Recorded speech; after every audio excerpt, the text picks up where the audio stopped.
भारत पारेख से। एक ऐसा नाम जो आज इंश्योरेंस की दुनिया में आप कह सकते हैं कि सफलता का दूसरा नाम बन चुका है। जरा इन आंकड़ों पर नजर डालिए। 4 करोड़ रुपए से भी ज्यादा की सालाना कमाई। आपको पता है ये कितना है?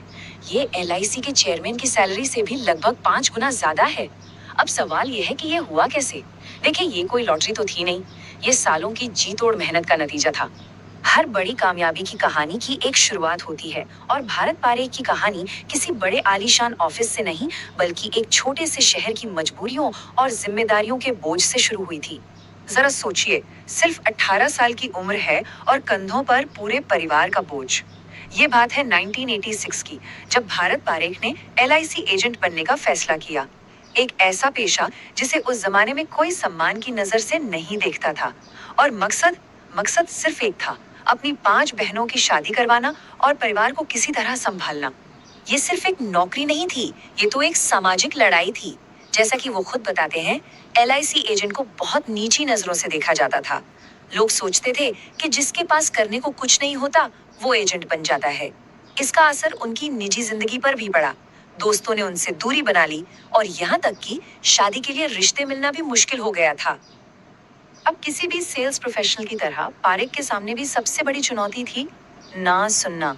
लेकिन उन्होंने इस ना को अपनी सबसे बड़ी ताकत कैसे बनाया, यही तो उनकी सफलता का एक बहुत बड़ा राज है।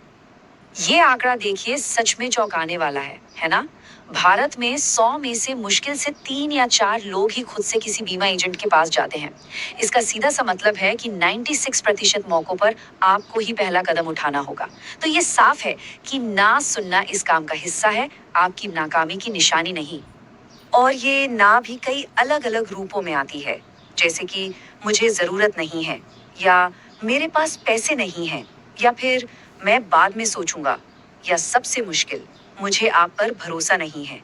ये सिर्फ बहाने नहीं है, ये दरअसल ग्राहक के मन में उठ रहे सवाल हैं, और एक कामयाब एजेंट इन्हीं सवालों का जवाब देना सीखता है।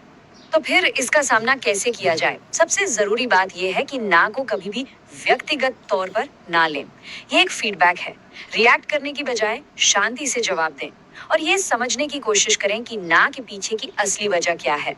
क्या बात बजट की है, या समय की, या फिर भरोसे की कमी है? हर ना आपको अपनी अगली पिच को और बेहतर बनाने का मौका देती है। अपने रिजेक्शंस का एक रिकॉर्ड रखिए, यह आपको बहुत कुछ सिखाएगा। तो देखिए, रिजेक्शन पर काबू पाना तो बस पहली सीढ़ी थी। भारत पारेख की असली सफलता का राज तो कुछ बहुत ही बुनियादी सिद्धांतों में छिपा है, जिन्हें उन्होंने अपने करियर की नींव बनाया। ये 3 शब्द हैं: अनुशासन, कड़ी मेहनत और प्रतिबद्धता। सुनने में तो बहुत सीधे सरल लगते हैं ना, लेकिन पारेख के लिए ये सिर्फ शब्द नहीं थे, ये उनकी रोज की आदतें थी। अनुशासन का मतलब था एक सख्त डेली रूटीन। कड़ी मेहनत का मतलब था कि हर दिन बिना कोई छुट्टी लिए कम से कम 10 नए लोगों से मिलना, चाहे नतीजा जो भी हो।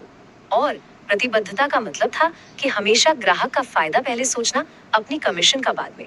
और यहीं पर उस सबसे बड़ा मानसिक बदलाव आता है।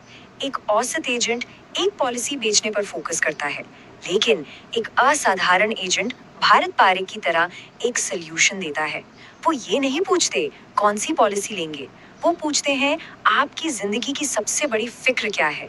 और बस इसी एक सवाल से पूरा खेल बदल जाता है।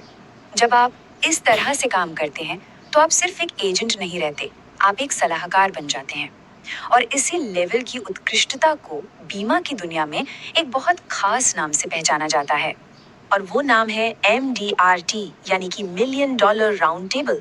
ये कोई कंपनी का अवार्ड नहीं है, ये एक ग्लोबल संस्था है जो दुनिया के सबसे बेहतरीन जीवन बीमा और फाइनेंशियल सलाहकारों को मान्यता देती है। मतलब, MDRT का सदस्य होना एक तरह से इस बात का सबूत है कि आप अपने फील्ड के बेस्ट लोगों में से एक हैं। तो इस एलीट क्लब का हिस्सा बनने के लिए करना क्या होता है? चलिए नंबर्स की बात करते हैं। एक एजेंट को 1 साल के अंदर या तो लगभग 29 लाख रुपए का नया प्रीमियम इकट्ठा करना होता है, या फिर तकरीबन 7.5 लाख रुपए की नई कमीशन कमानी होती है। हाँ, ये एक बड़ा लक्ष्य है, लेकिन नामुमकिन बिल्कुल नहीं है। और इस लक्ष्य को हासिल करने के फायदे, वो सिर्फ पैसे तक ही सीमित नहीं है। MDRT का टैग आपके नाम के साथ एक ग्लोबल पहचान जोड़ता है। ग्राहक आप पर और ज्यादा भरोसा करने लगते हैं। आपको दुनिया के टॉप एजेंट से सीखने का मौका मिलता है। और हाँ, कमाई में तो जबरदस्त उछाल आता ही है।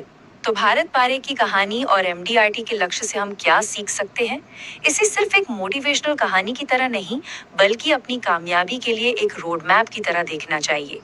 तो ये है कामयाबी का ब्लूप्रिंट। सबसे पहले एक बड़ा और साफ लक्ष्य तय करें, जैसे कि एमडीआरटी। फिर छोटी मोटी पॉलिसियों के बजाय लोगों की बड़ी जरूरतों को हल करने पर ध्यान दें। जब आप किसी ग्राहक को खुश करते हैं, तो उनसे रेफरल मांगना मत भूलिए, क्योंकि एक खुश ग्राहक आपकी सबसे अच्छी मार्केटिंग करता है। रिश्ता बिक्री के साथ खत्म नहीं होता, बल्कि वहां से शुरू होता है। इसलिए फॉलो अप में महारत हासिल करें। और सबसे आखिरी बात, सीखना कभी भी बंद मत कीजिए। और ये सिर्फ उनकी कमाई नहीं है जो उन्हें इतना खास बनाती है। उनके समर्पण को एलआईसी के सबसे बड़े